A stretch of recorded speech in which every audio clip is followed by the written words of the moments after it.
সমস্ত ভাজা মিষ্টির মধ্যে এই বড় বড় সাইজের পান্তুয়া মিষ্টিটা সকলেরই কিন্তু ভীষণ প্রিয় একটা মিষ্টি। এছাড়াও বন্ধুরা, আজকের ভিডিওতে আমি দেখাবো আপনারা যারা পান্তুয়া তৈরি করতে গিয়ে রসে দেওয়ার সময় পান্তুয়াগুলো চুপসে যাচ্ছে বা ভেতরে রস ঢুকছে না, বা পান্তুয়াগুলো ভাজার সময় ফেটে যাচ্ছে, তো এইগুলো কেন হচ্ছে। তো বন্ধুরা, আজকের ভিডিওর ভেতরে আমি পরিষ্কারভাবে একদম সঠিকভাবে দেখিয়ে দিচ্ছি, যাতে এই ভুলগুলো আপনাদের আর কখনোই হবে না এই ভিডিওটা যদি আপনারা সঠিকভাবে দেখেন। তাহলে সবার প্রথমে পান্তুয়া তৈরির জন্য এখানে আমি ছানাটা তৈরি করে নিচ্ছি। এখানে আমি গরুর দুধ দিয়েছি 1 লিটার, তার থেকে আমি 100 ml এর মতো তুলে রাখছি কাঁচা দুধটা। এবারে এখানে দুধটা আমি ফুটতে দিয়েছি, আর যেহেতু আমি এখানে ল্যাক্টো ক্যালসিয়াম দিয়ে ছানাটি কাটাবো, আপনারা চাইলে ভিনিগার দিয়েও কাটাতে পারেন। তাই এখানে ল্যাক্টো ক্যালসিয়ামের মাপটা দেখে নিন। 4 চামচের মতো আমি নিয়েছি 1 কেজি দুধের জন্য। এটিকে আমি একটু জল দিয়ে গুলে রাখবো। তারপরে দুধটা আমি একবার যখন ফুটে যাবে, সঙ্গে সঙ্গে ওই যে কাঁচা দুধটা আমি তুলে রেখেছি সেটা ওই দুধের সাথে দিয়ে আমি গ্যাসটিকে অফ করে দেবো। তারপরে আমি এতে এই যে ল্যাক্টো ক্যালসিয়াম পাউডার যেটা গুলে রেখেছি, এটাকে আমি 3টে স্টেপ করে নিচ্ছি। অল্প পরিমাণে একটু দিয়ে একটু নেড়ে দিতে হবে 30 সেকেন্ডের মতো, দেখবেন ছানাটি কিছুটা পরিমাণ কেটেছে। তারপরে সেম প্রসেসে আবার কিছুটা ল্যাক্টো ক্যালসিয়ামের জল আবার দিয়ে দেব। দেওয়ার পর আবার 30 সেকেন্ড একটু নেড়ে দেবো। নেড়ে দেওয়ার পর দেখবেন যে ছানাটি আর একটু কেটে গেছে। তো বন্ধুরা, তারপরে আমি ফাইনালি পুরো জলটাই আমি দিয়ে দেবো ল্যাক্টো ক্যালসিয়ামের। তারপরে দেখবেন যে ছানাটি সম্পূর্ণ কেটে যাবে। আপনারা যদি 1 থেকে 1.5 মিনিট রেখে দেন তাহলে ছানাটি সম্পূর্ণ কেটে যায়। তো বন্ধুরা, এখানে আমি আরেকটা টিপস বলে রাখি। তো বন্ধুরা, অনেক সময় যদি দেখেন যে ছানাটি কাটতে দেরি হচ্ছে, সেক্ষেত্রে আপনারা উনুনে বা গ্যাসের ওপরে একটু গরম করে নেবেন, দেখবেন ছানাটি সম্পূর্ণ কেটে যাবে। তো বন্ধুরা, ছানাটি এখানে সম্পূর্ণ ঠান্ডা হয়ে যাওয়ার পর এটিকে আমি একটা পাতলা সুতির সাদা গামছায় করে ছানাটিকে ছেঁকে নিচ্ছি। সাধারণত মিষ্টির দোকানে দেখবেন এইরকম সুতির গামছাই কিন্তু ছানা ছাঁকার জন্য ব্যবহার করা হয়। তাহলে এইভাবে ছানাটিকে একটু জাঁক করে নিতে হবে। খামিসই যে পান্তুয়া তৈরি করার জন্য জলটা ঝরিয়ে নিতে হবে। তো বন্ধুরা, এখানে এইভাবে জলটা ঝরিয়ে নিচ্ছি। ছানাটি বেশি টিপাটিপি করার দরকার নেই। এভাবে কিছু ভারী জিনিস যদি ওপরে চাপিয়ে রাখেন, দেখবেন 15 থেকে 20 মিনিট পর ছানাটি সুন্দরভাবে এক্সেস জলটা ঝরে গেছে আর পান্তুয়া তৈরির জন্য উপযোগী হয়ে গেছে। তো বন্ধুরা, আমি হাত দিয়ে দেখে নিয়েছি। তো বন্ধুরা, এখানে আরেকটা টিপস আছে দেখুন। ছানাটিকে প্রেসার দেওয়ার সময় যখন দেখবেন জলটি ফোটায় ফোটায় পড়ছে আর পড়তে পড়তে বন্ধ হয়ে যাচ্ছে, তাহলে জানবেন যে এখানে ছানাটি কিন্তু পারফেক্টভাবে জাঁক হয়েছে। আর এখানে জাঁক করার কোনো দরকার নেই। এবারে এটিকে আমরা পান্তুয়া তৈরির জন্য ব্যবহার করব। তো বন্ধুরা, এখানে আপনাদেরকে আরেকটা জিনিস আমি বলে রাখি। তো আপনারা ছানাটিকে যদি বাসি তৈরি করে নিতে পারেন, সেটাও কিন্তু কোনো অসুবিধা নেই। যে আজকে ছানা কাটিয়ে কালকে পান্তুয়া করলেও কিন্তু পান্তুয়াটা ভালো হয়, বা টাটকা ছানা দিয়েও হয়। তো বন্ধুরা, এখানে ছানাটি তৈরি হয়ে যাবার পর এখানে আমি চিনির রসটি রেডি করে নিচ্ছি।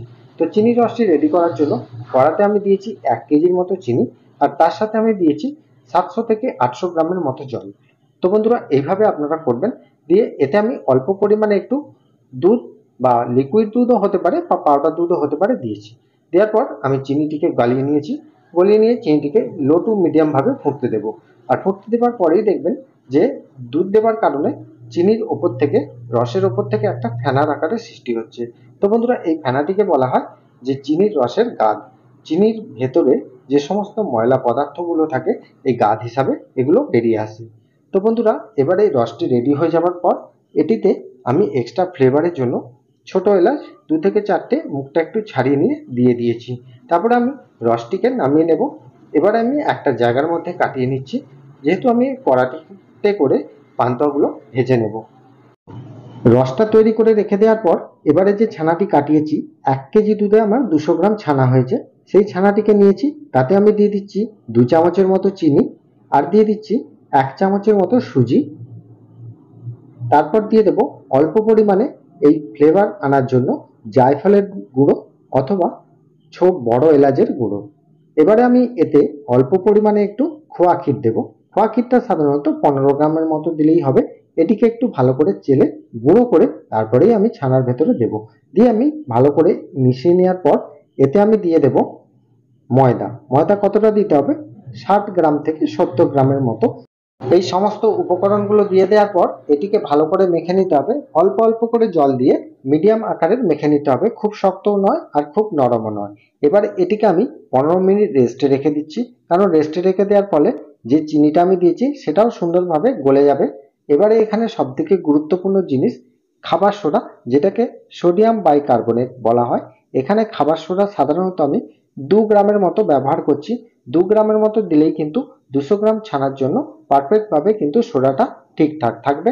এবারে আমি এই সোডাটিকে একটু জল দিয়ে গুলে নিয়ে ভালো করে হাতের তালুয়ে করে এইভাবে মিশিয়ে নিয়ে একদম সুন্দরভাবে মিশিয়ে পালিশ করে নিয়েছি। এবারে এতে আমি অল্প পরিমাণে একটু সরিষার তেল দিয়েছি। দেওয়ার পর এটিকে আমি ওই তেলের ওপরেও কিন্তু ভালো করে একবার পালিশ করে নিচ্ছি। এবারে একটা জায়গা নিয়েছি, জায়গাতে আমি অল্প পরিমাণে একটু তেল দিয়েছি।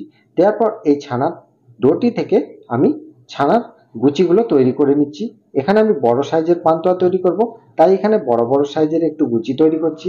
আপনারা চাইলে ছোট পান্তুয়া যদি তৈরি করেন তাহলে এর থেকে ছোট সাইজের গুচি তৈরি করতে পারেন, বা এর থেকেও বড় সাইজেরও করা যায়, কোনো অসুবিধা নেই। এবারে এটিকে সুন্দর করে পাকিয়ে নিতে হবে, যে একদম সুন্দর করে পাকিয়ে নিতে হবে যাতে এর গায়ে কোনো রকম দাগ না থাকে। এই দাগ থাকলে কিন্তু তেলে ভাজার সময় ফেটে যেতে পারে। তো বন্ধুরা, এবারে ভাজার সময় এটা কিন্তু আপনাদেরকে অবশ্যই ফলো করতে হবে, কারণ এই জায়গাটা থেকেই আপনাদের পান্তুয়াগুলো সমস্যাগুলো উঠে আসছে। তো বন্ধুরা, এই ভাজার প্রসেসটা দেখুন। তেলের টেম্পারেচারটা এই রকম অবস্থায় থাকবে, একদম লো টেম্পারেচারের তেলেই কিন্তু পান্তুয়াগুলোকে ছাড়তে হবে। এই লো টেম্পারেচারের তেলে এইভাবে কিন্তু আমি পান্তুয়াগুলো ছাড়ছি, দেখে নিন। এইভাবে আপনারা বাড়িতে করবেন, কখনোই হাই টেম্পারেচারের তেলে কিন্তু ছেড়ে দেবেন না। আমি কিন্তু গ্যাসের টেম্পারেচারটাকে একদম লো রেখেছি, আস্তে আস্তে কিন্তু ওপর নিচে থেকে এই পান্তুয়াগুলো ওপর দিকে ভেসে উঠছে। আর যখনই এটা সম্পূর্ণভাবে ভেসে যাবে তখনই কিন্তু আমি হাতে করে একটা তুলে দেখব যে কতটা নরম আছে। যখন দেখব যে অনেকটাই নরম লাগছে তখনই কিন্তু আমি সঙ্গে সঙ্গে গ্যাসের ফ্লেমটিকে 30 সেকেন্ডের জন্য হাই করে দেবো। দেখুন এখানে নরম আছে কিন্তু অনেকটা। তো এখানে আমি 30 সেকেন্ড মাত্র নেবো, বেশি কিন্তু দেবো না। 30 সেকেন্ডের মতো আমি কিন্তু গ্যাসের টেম্পারেচারটাকে একটু হাই করে দিলাম। দেওয়ার পর আমি হাতে করে দেখলাম যে এখানে পান্তুয়ার গাটা অনেকটাই শক্ত হয়ে যাচ্ছে। তখন আমি গ্যাসের ফ্লেমটিকে একদম অফ করে দেবো বা কমিয়ে দেবো। আপনারা অফ করে দেবেন, কোনো অসুবিধা নেই, অফ করে দেওয়াই ভালো হবে। অফ করে দিয়ে আস্তে আস্তে এইভাবে নাড়বেন 1 মিনিট। 1 মিনিট নাড়ার পর আবার গ্যাসটিকে জ্বালিয়ে দেবেন, দিয়ে লো ভাবে একদম হালকাভাবে 12 থেকে 15 মিনিট এইভাবে ভাজবেন। দেখবেন যখন দেখবেন যে গোল্ডেন ব্রাউন কালার এই পান্তুয়ার উপর এসে যাচ্ছে বা বাদামি রঙের এই কালারটি এসে গেছে, তখনই কিন্তু সঙ্গে সঙ্গে গ্যাসের ফ্লেমটিকে আরেকটু বাড়িয়ে দেবেন। বাড়িয়ে দেওয়ার পর আস্তে আস্তে রস থেকে ছেঁকে এইভাবে, এই রসটি কিন্তু থাকবে অবশ্যই গরম, ঠান্ডা হয়ে গেলে কিন্তু হবে না। এই গরম রসের ভেতরেই কিন্তু পান্তুয়াগুলোকে আস্তে আস্তে তেল থেকে ঝরিয়ে রসের মধ্যে দিতে হবে। আর সঙ্গে সঙ্গে রসেতে কিন্তু ডুবিয়ে দিতে হবে, কারণ গরম অবস্থায় রসে ডুবিয়ে দিলে তাড়াতাড়ি রসটা কিন্তু টেনে নিতে পারবে। তো বন্ধুরা, এইভাবে দিয়ে দেওয়ার পর আমি হাতে করে টিপে দেখব যে পান্তুয়াগুলো কি অবস্থায় আছে। তো বন্ধুরা, আমি হাতে করে টিপে দেখলাম যে পান্তুয়াগুলো শক্ত আছে, তো সেখানে রসটা আমার পারফেক্টভাবে নিচ্ছে না। তো এক্ষেত্রেই আপনারা দেখবেন যে এই জায়গাটাতেই আপনাদের ভুল হয়ে যাচ্ছে। তো বন্ধুরা, এই রকম অবস্থাতেই গ্যাসের ফ্লেমটিকে লো টু মিডিয়াম রেখে এই পান্তুয়াগুলোকে একবার ফুটিয়ে নেবেন। এখানে আমি প্রথমে হালকা একটু গরম করে নিয়েছি। গরম করে নেওয়ার পর আমি একবার পান্তুয়াগুলোকে টিপে দেখব। আমি এখানে দেখছি যে আমার পান্তুয়াটা এখানে পারফেক্টভাবে নরম হতে শুরু করেছে, রস টানতে শুরু করে দিয়েছে। তো সেক্ষেত্রে আমি এখানে চাপা দিয়ে রেখে দিচ্ছি, আর এখানে ফোটাবো না। তো সেক্ষেত্রে আপনারা যদি দেখেন যে এখনো আমাদের পান্তুয়াটা শক্ত লাগছে, সেক্ষেত্রে আপনারা অবশ্যই একটু ফুটিয়ে নেবেন। একটু ফুটিয়ে নিয়ে, বা যদি রসটা মোটা হয়ে যায় তাহলে একটু জল দিয়ে ফুটিয়ে নেবেন, তাহলে কিন্তু একদম পারফেক্ট হয়ে যাবে। হয়ে যাওয়ার পর আমি এটাকে রাত্রে তৈরি করেছি, পরের দিন সকালবেলায় খুলে দেখছি, দেখুন আমার পান্তুয়াটা কিন্তু পারফেক্টভাবে হয়ে গেছে। একটা আমি কেটেও দেখাচ্ছি, দেখুন ভেতরে কিন্তু কোনো রকম কোনো আঁটি হয়নি, ভেতর বাইর কিন্তু একদম নরম আছে। তো বন্ধুরা, এইরকম পান্তুয়াই কিন্তু আপনাদেরকে বাড়িতে তৈরি করতে হবে। আর ভেতরে আমি যে সমস্ত টিপসগুলো দিয়েছি সেগুলো আপনারা অবশ্যই সঠিকভাবে ফলো করবেন, দেখবেন আপনাদের পান্তুয়া একদম পরিষ্কারভাবেই কিন্তু বাড়িতে হবে। তো বন্ধুরা, আজকের রেসিপিটা যদি আপনাদের ভালো লেগে থাকে তাহলে অবশ্যই আমাকে কমেন্ট করে জানাবেন।